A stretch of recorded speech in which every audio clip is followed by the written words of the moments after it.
Ya, selamat sore. Berjumpa lagi dalam program Bitok Ummah bersama Ustadz Ahmad Nawawi Abdurrab, pemimpin Pondok Pesantren At-Taubah HSU. Mungkin bisa Ustadz jelaskan keutamaan kurban sendiri sehingga ini merupakan sunnah yang sangat dianjurkan gitu, Ustadz. Iya, baik. Para pemirsa yang kami hormati, tadi sudah kita sedikit singgung berkenaan dengan hewan korban hubungan dengan PMK kita, dan itu akan memberikan gambaran dan semoga menjadi kebaikan untuk kita semua. Pertanyaan yang sangat perlu kita jawab bersama dan kita pahami bahwa masalah korban ini adalah masalah yang sangat penting dalam kehidupan kita. Dan itu sudah dilakukan rentetan sejarah mulai zaman Nabi Adam alaihissalam sampai zaman Rasulullah, dan kita sambung sampai sekarang dan sampai akhir zaman.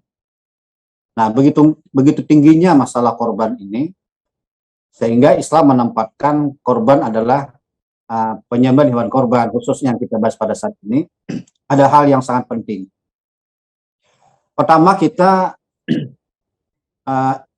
korban itu salah satu cara, walaupun cara lain masih banyak sebenarnya, tapi ini termasuk cara yang cukup efektif. Korban, asal katanya koraba, artinya dekat. Jadi artinya orang yang berkorban dalam hal ini adalah berkorban hewan. Nanti kita pelaksanaan di Hari Idul Adha misalnya, itu dalam rangka kita mendekatkan diri kita kepada Allah Subhanahu wa Ta'ala. Nah, baik yang berkorban maupun pelaksana panitia yang menyelenggarakan korban tersebut, termasuk juga saudara kita dan khususnya para fakir miskin yang mendapatkan daging hewan korban tersebut.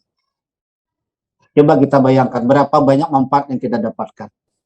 Di sana ada pendekatan diri kita kepada Allah Subhanahu wa Ta'ala. Dan pada saat korban menyembelih hewan korban tersebut, maka pada hakikatnya kita juga membuang sifat-sifat kebinatangan dalam diri kita. Jadi ini hal yang perlu kita renungkan bersama-sama. Kemudian juga kita mengingat kembali tentang bagaimana berkorban orang-orang yang terdahulu. Cerita yang paling terkenal dan menjadi inspirasi kita adalah misal bagaimana Nabi Adam berkorban, bagaimana Habil berkorban, termasuk juga Kabil waktu itu. Tapi pada kenyataannya yang terima korban itu adalah Habil. Nah, kemudian kita bagaimana Nabi Ibrahim berkorban. Ini cerita yang sangat heroik tapi penuh dengan nilai-nilai ilahiyah yang bisa menggugah perasaan kita. Nah, kemudian disempurnakan lagi pelaksanaan kegiatan korban itu zaman Rasulullah SAW, diteruskan pada zaman kita. Jadi dari aspek pendekatan diri kepada Allah, dari aspek sosial, kita juga ingin berbagi kepada orang lain.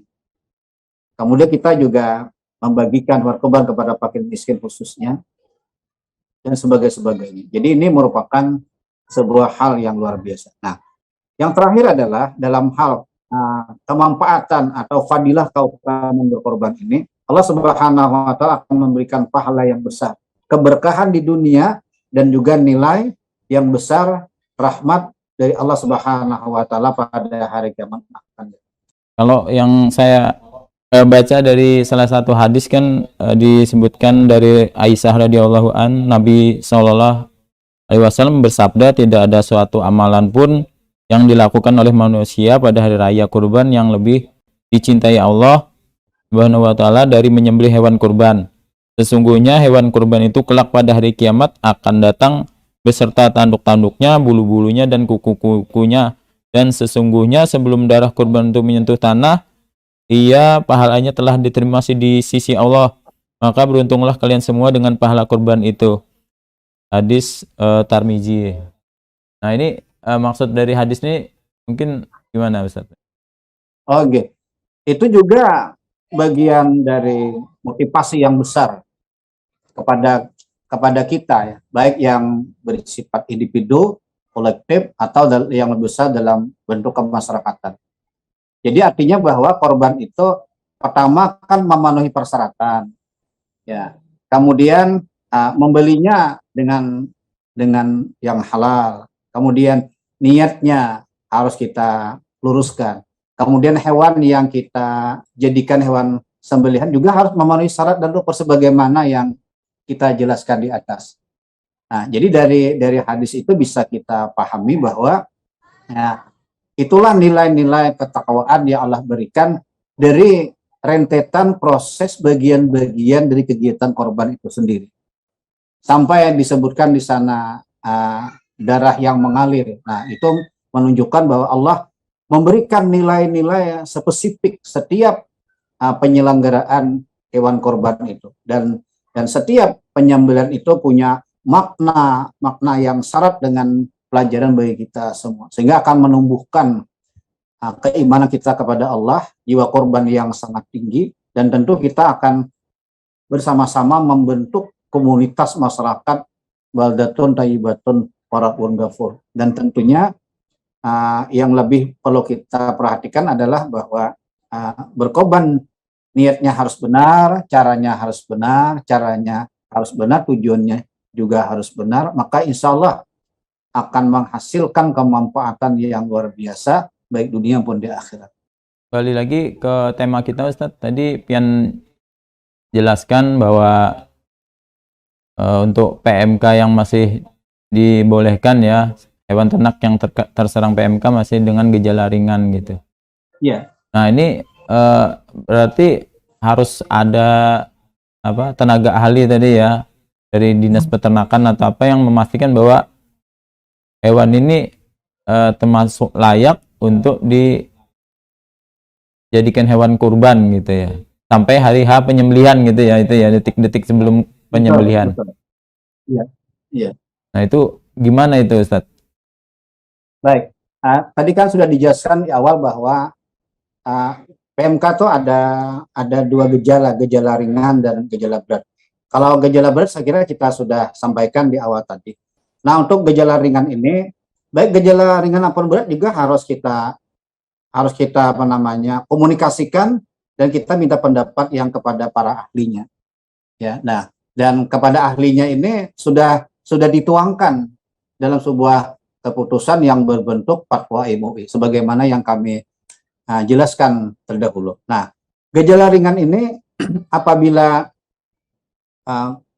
masih bisa disembuhkan, kan ketika gejala ringan itu ada, maka para petugas itu akan berusaha memeriksa, kemudian memberikan pengobatan atau mungkin vaksin dan sebagainya agar penyakit ini berkurang hilang. Nah, pada saat ini perubahan ini itu saya kira yang sangat kita harapkan.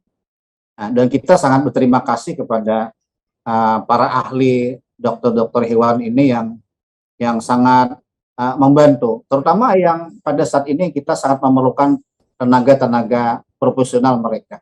Dan ini sudah didukung oleh Fatwa MUI nomor 32 tahun 2022.